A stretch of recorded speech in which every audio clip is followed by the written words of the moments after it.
안녕하세요. 홍프로 스포츠입니다. 적중하신 가족방분들 모두 축하드립니다. 홍프로 가족방에서 모든 경기, 언어버 및 핸디캡, 최종 조합 공유해드리고 있습니다. 적중률 높은 홍프로 가족방은 고정 댓글에 있는 링크로 문의해 주시기 바랍니다. 10월 2일 새벽 챔피언스 리그 7경기 분석 시작하겠습니다. 첫 번째로 인터밀란 대 츠르베나 지베즈다 경기 알아보겠습니다. 먼저 인터밀란은 점차 반격에 기여를 올리고 있다. 밀라노 더비에서 라이벌인 밀란에 패하며 주춤하긴 했지만 리그 선두권 팀인 우디네세를 원정에서 잡았고 맨시티 상대로도 챔스 원정 승점을 따냈다. 튀랑과 타레미, 라우타로의 공격진이 기회를 확실하게 득점으로 연결 중이고 지엘린스키와 바렐라, 미키타리안의 중원은 어느 팀과 비교해도 밀리지 않는 모습을 보여주고 있다. 이어서 츠르베나는 챔스 첫 경기에서 벤피카에 패했다. 교체로 들어온 말손의 득점이 나왔지만 팀을 챔스로 이끈 황인범의 이적 공백이 커 보였다. 크루니치와 실라스 등이 중원에 나왔는데 전진 패스 성공률이 떨어졌고 올라인카의 마무리도 아쉬운 모습을 보였다. 이 경기는 패하지 않는 데 집중할 것으로 보인다. 츠르베나는 최전방에 나설 올라인카를 제외한 선수들이 쉽게 하프라인을 넘지 않는 수비적인 운영을 할 것으로 보인다. 그러나 바렐라와 지엘린스키가 중원에 라인을 올리며 공격 상황에 가담할 것이고 라우라토와 다르미안, 둠프리스 등이 측면을 돌파로 넘어설 인터밀란을 막아내기 어려울 것이다. 인터밀란 승리를 추천합니다. 두 번째로 도르트문트 대 셀틱 경기 알아보겠습니다. 먼저 도르트문트는 슈투트 원정에서 패하며 무패가 끝났다. 그러나 챔스 첫 경기 원정 대승에 성공했고 지난 주말 리그 경기에서 보움을 완파하며 분위기를 끌어올렸다. 엠네 찬과 그로스 등 당장 독일 국대 중원 조합으로 나서도 이상하지 않을 위력적인 미드필더진이 있고 브란트가 공격을 잘 이끌고 있다. 기라시의 마무리도 살아났기에 챔스 연승에 도전하는 모습이다. 이어서 셀틱은 스코틀랜드 최강팀인데 첫 경기에서 슬로반에 완승했다. 하타테와 후루하시, 마에다 등 일본 대표팀 트리오가 선발 출전했는데 두 명의 공격수가 득점을 터뜨렸고 교체로 들어온 아담 이다는 다시 한번 골맛을 봤다. 양현준과 경쟁에서 승리한 이다인데 팀 전력의 확실한 플러스 요인이 되고 있는 모습이다. 셀틱은 다른 유럽 강팀들을 만나도 화력으로는 밀리지 않고 승부할 수 있다. 그러나 원정에서 지난 시즌 챔스 준우승팀을 만나는 건 힘든 일정이다.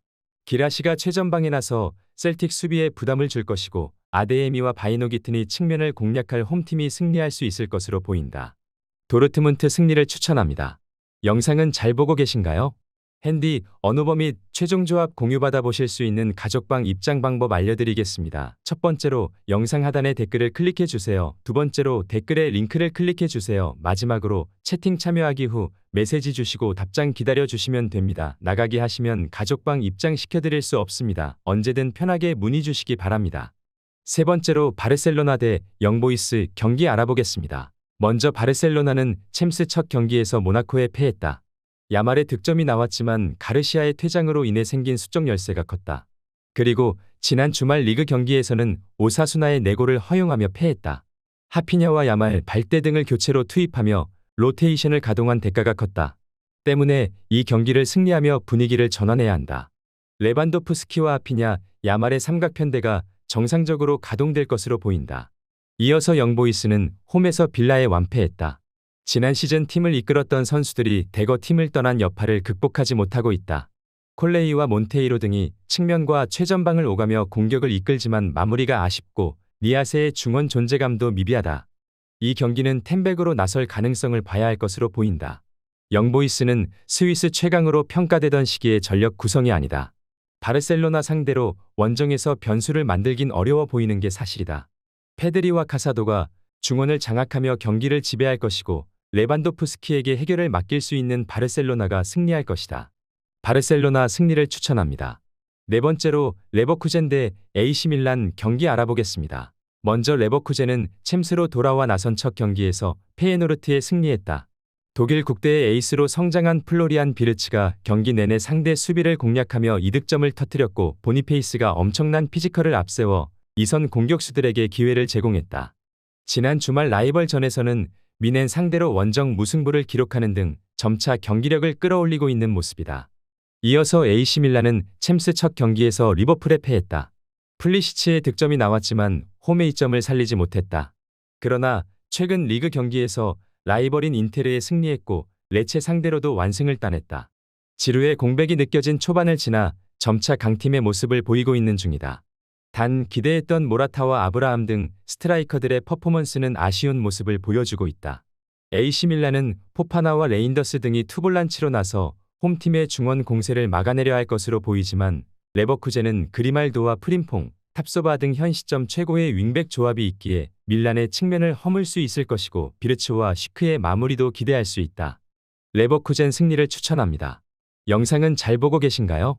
핸디, 언어버 및 최종 조합 공유받아 보실 수 있는 가족방 입장 방법 알려드리겠습니다. 첫 번째로 영상 하단에 댓글을 클릭해 주세요. 두 번째로 댓글에 링크를 클릭해 주세요. 마지막으로 채팅 참여하기 후 메시지 주시고 답장 기다려 주시면 됩니다. 나가기 하시면 가족방 입장 시켜드릴 수 없습니다. 언제든 편하게 문의 주시기 바랍니다. 다섯 번째로 아스날 대 파리 생제르맹 경기 알아보겠습니다. 먼저 아스날은 아탈란타 원정에서 무승부를 기록하고 홈 경기에 나선다. 시즌 초반 외대고르에 이탈이 있는 등 전력 누수가 큰데 리그 무패를 기록해 출발이 준수하다. 사카와 마티넬리, 제수스와 하베르츠 등이 활발한 움직임으로 기회를 만들고 있고 마갈량이스는 프리미어리그 최고의 중앙 수비다. 라이스의 중원 존재감도 확실하기에 여러 대회의 우승을 노리고 있는 상황이다. 이어서 파리는 직전 경기에서 지로나 상대로 고전 끝에 승리했다. 상대의 템백을 넘어서지 못하고 홈에서 무승부에 그치나 했지만 종료 직전 자책골을 유도했다. 그리고 리그에서도 랭스전 무승부를 제외하면 전승을 기록하며 1위를 달리고 있다. 음바페의 공백이 느껴지지 않는데 자이르 에메리와 바르콜라, 이강인 등 젊은 재능들이 잘해주고 있는 모습이다. 파리는 네베스와 파비안 루이스의 중원을 내린 수비적 운영을 할 것이다. 바르콜라와 덤벨레 등 역습 마무리가 좋은 선수들도 있다. 그러나 사카와 제수스가 최전방에 나서 파초가 이끌 원정팀 수비 뒷공간을 넘어설 것이고 라이스의 중원 장악이 있을 아스날 상대로 원정 승점을 따내긴 어려워 보인다. 아스날 승리를 추천합니다. 여섯 번째로 아인트호벤 대 스포르팅 경기 알아보겠습니다. 먼저 호벤은 챔스 첫 경기에서 유벤투스에 패했다. 조이 비어만과 거스틸 등 에레디비지의 최고의 중원 조합이 나와 상대 중원과 접전을 펼쳤지만 원하는 결과를 얻지 못했다. 그래도 에레디비지의 개막 이후 전승을 기록 중인 네덜란드 최강팀이다.